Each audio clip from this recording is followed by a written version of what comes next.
Patrick Henry. Now, we chose to open the book with a quote from my particular favorite president, because I was alive when he was murdered, John F. Kennedy. John F. Kennedy said, "There is little value in ensuring the survival of our nation if our traditions do not survive with it. And there is a very grave danger that an announced need for increased security will be seized upon by those anxious to expand its meaning to the very limits of official censorship and concealment." We've been warned by both Patrick Henry and John Fitzgerald Kennedy. We should heed those warnings, people. Thank you.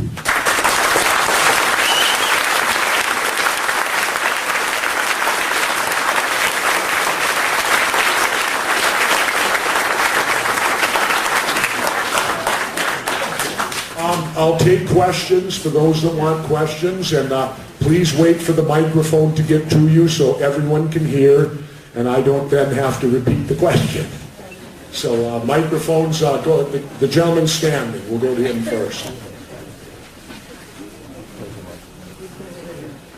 At one point, one question. Fletcher Prouty, 15 years ago, said that the tramp was E. Howard Hunt. You talk about it even as a code word. Bay of Pigs was Assassination of Kennedy. But I do have a question. Everyone in America knows that if you're going into a consulate, let's say the United Nations. United Nations, the last time I noticed, was on the east side of New York City, and yet it is considered international territory. Somebody goes into a consulate, they happen to have at that moment a baby. That baby is born as also a member of that country that the consulate exists in. How is it that Guantanamo is not United States territory? The question needs to be I got a better question. Let's give it back to Cuba, where it belongs. That's perfectly fine, but as long as the United States says that we have a base there, then we need to conduct ourselves as American citizens, and we cannot say that we can have trials there that are extrajudicial. I agree fully, everyone. This is a sham, what Holder, the Attorney General's doing, and not trying them in open court. And I'll tell you why. Here's what's going to happen. You will not hear any evidence. All you're going to hear is what they want you to hear, which will convict these guys. They're going to convict them, they're going to put them to death, and then they're going to come out and say, everybody that questions 9/11, see, you're a bunch of conspiracy theorists. We had a trial, it was conclusively proved that they did it, and that's what you're going to get, people. Those people deserve their day in court. They are not part of the military. So why would they be tried by a military? They don't represent the country. It would be hypothetically like arresting, say, 5 Hells Angels for a crime, and then you're going to try them with a military tribunal because they belong to an outlaw organization? Well, they still deserve their day in court. They still deserve their day in court and should have it so we can hear. Why can't we hear the evidence? I want to hear the evidence. Please, I have questions. Debunk me. I beg you to debunk me. You know, I'm big enough, man. If they can prove to me, I'll come out and say, you know, I was out in left field. 9/11 is what they told us. But right now I can't say that, and documents in this book from our own government also prove it. Wait till you read the chapter or the documents that we found on 9/11. Right here, young lady. Hi, Jesse. I have a quick question. Are you working on any projects that would address the unemployment crisis? Is there a greater conspiracy to keep so many people unemployed? And do you have any comments about the union busting that's been going on in Wisconsin and Washington State? Well, officially, no, I'm not looking at anything like that, but I will tell you, I believe when you talk about the union busting, isn't it amazing? They're now blaming this economy on our unions. They're blaming, you know, whether a union worker asks for $1 more an hour or to keep their health care. And by the way, let me add to that, as they like to refer to it, Obamacare. In our country, to me, every citizen of our country should be able to go to the doctor if they're sick.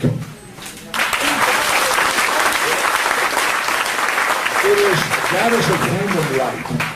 That is a human right. And all these bozos out there in Congress and the Senate that are opposed to national health care, they are the biggest hypocrites walking, because what do they have?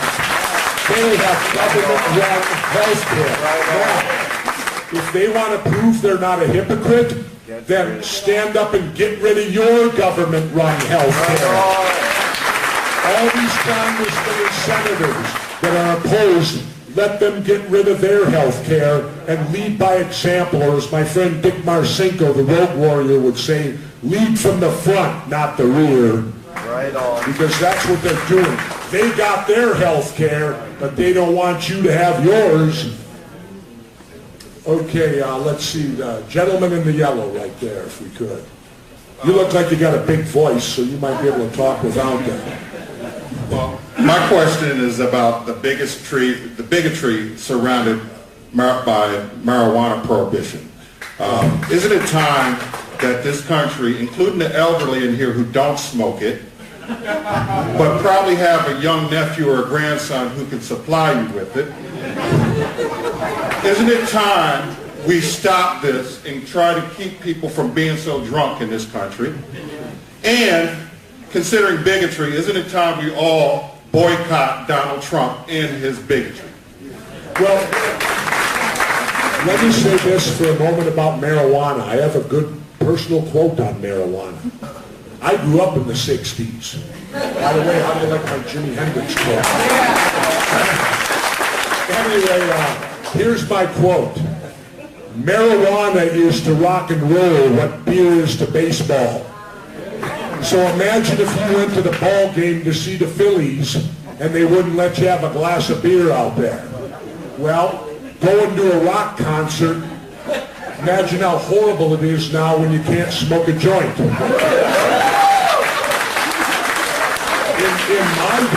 In my day, you didn't even have to go to the concert with anyone. Because the standard operating procedure in those days was somebody toked up a joint and got sent down the line and you never saw it again. And you could go there straight and leave stoned, you know. But, and I'll also state this. I have never met anyone who smokes marijuana and goes home and hits their wife. I have met many people who drink and go home and strike their wives. So, obviously, I'll tell you this. Somebody in this country is making huge profits on keeping it illegal.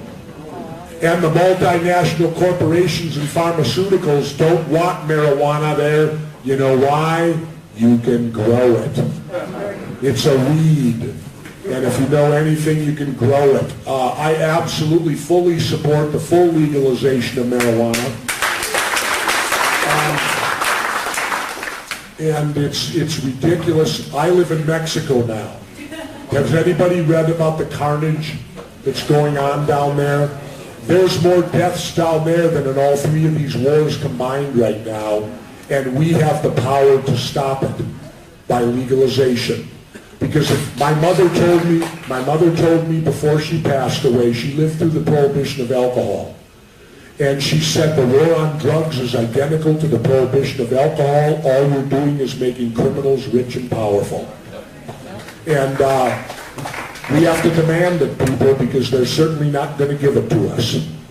You know, you got all these cowardly politicians who are more worried about their jobs than standing up for what's right. They hold their finger to the wind before they make any decision. Well, rest assured, if I become president, marijuana will be legal. Not only for that, but I want the tax dollars to help cover the budget and get rid of this deficit. Instead of having, you know, all of this stuff, we don't collect taxes on any of this, and there's billions. I was so disappointed with California. They had the opportunity to vote and make it completely legal, and it lost 55 to 45. So I look at it now and say, hey, you got a big deficit, it's your fault. You had an opportunity to help and you didn't. Next question. And if we could, there's a lot of questions. I'm here to give the speeches, not you. I don't mean to be rude. Ask the question and let me answer it without political statements or anything to go with it. I know I enjoy hearing them too. Right over there. Thanks, Jesse. My question was, I'm an independent researcher myself, so I know what it's like to find this information out and, basically have to live with it. What I want to know is, you being a Vietnam veteran, how were you when you first found out about the Gulf of Tonkin? How did that affect you? I was irate. The Gulf of Tonkin, when we found out that was indeed a false flag operation, for those that are young or don't know, that's what put us into the Vietnam War. They told us that the North Vietnamese fired at 2 of our ships in the Gulf of Tonkin, which is an act of war, and we, of course, responded like 9/11. Somebody got to pay for this if you attack the United States of America. And so blindly then everyone got behind the Vietnam War because we get angry. We're all patriotic. But we don't realize our government will deceive us. False flag operations have been going on for a long time. The Ruckstadt fire of Germany was a false flag operation. There are many false flag operations that put countries into war, and it's done so that the people will support it. And I'll tell you how angry I was. I was teaching at Harvard in 2004 when McNamara came through and admitted it. Harvard banned me from the building because I was irate. 58,000 of my generation killed, probably 1 million Vietnamese killed over an event that never happened. It never happened. So always be skeptical. Don't just because some news person says it or it's written in a paper does not mean it's true. Do your own investigating. Like when people attack me when I question 9/11, I always look at them and say, well, other than mainstream media and the government, what investigating have you ever done and whom have you talked to? And they always say, no one. I've talked to people that were there, both places. I spoke to a young woman, April Gallup, Sergeant, United States Army, top secret clearance. She was in the room in the Pentagon where the alleged plane hit. Well, she has post-traumatic stress today. Why? She has such vivid memories. And she told me, Governor, I didn't see a plane. There was no luggage, there was no wreckage, there was nothing. She assumed it was a bomb that went off. And she started to say that, and our government locked her up for 48 hours so she couldn't speak or be interviewed. Because that wasn't the official story that they wanted out there. By the way, how many know that the day before 9/11, Donald Rumsfeld called a press conference where he stated that there were like $1 trillion they couldn't account for in the Pentagon?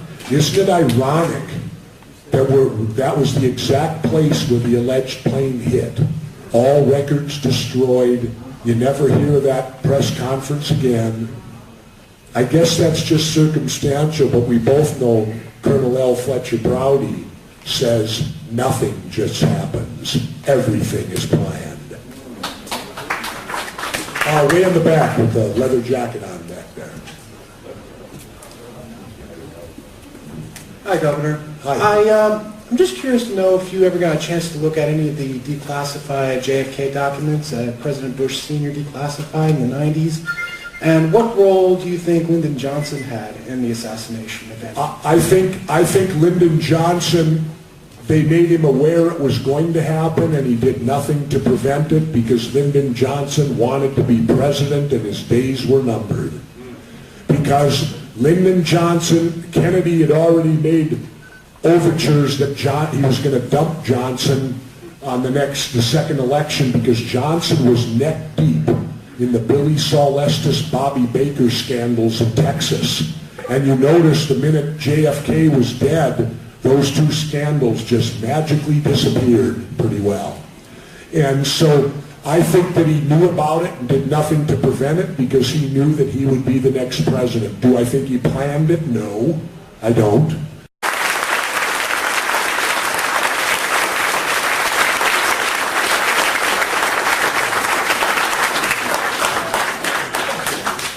I'll take questions for those that want questions, and please wait for the microphone to get to you so everyone can hear, and I don't then have to repeat the question. So microphones, go. The gentleman standing, we'll go to him first.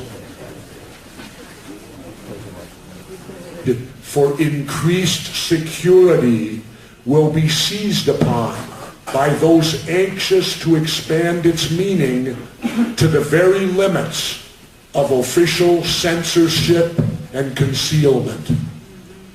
We've been warned by both Patrick Henry and John Fitzgerald Kennedy. We should heed those warnings, people. Thank you. And yet it is considered international territory. Somebody goes into a consulate, they happen to have at that moment a baby.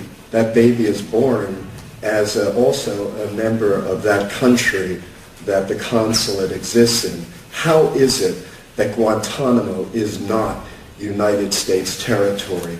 The question needs to be I got a better question. Let's give it back to Cuba, where it belongs. At one point, one question. Fletcher Prouty, 15 years ago, said that the tramp was E. Howard Hunt. You talk about it even as a code word. Bay of Pigs was Assassination of Kennedy. But I do have a question. Everyone in America knows that if you're going into a consulate, let's say the United Nations. United Nations, the last time I know this, was on the east side of New York City. And Patrick Henry. Now, we chose to open the book with a quote from my particular favorite president, because I was alive when he was murdered, John F. Kennedy. John F. Kennedy said, "There is little value in ensuring the survival of our nation if our traditions do not survive with it. And there is a very grave danger that an announced need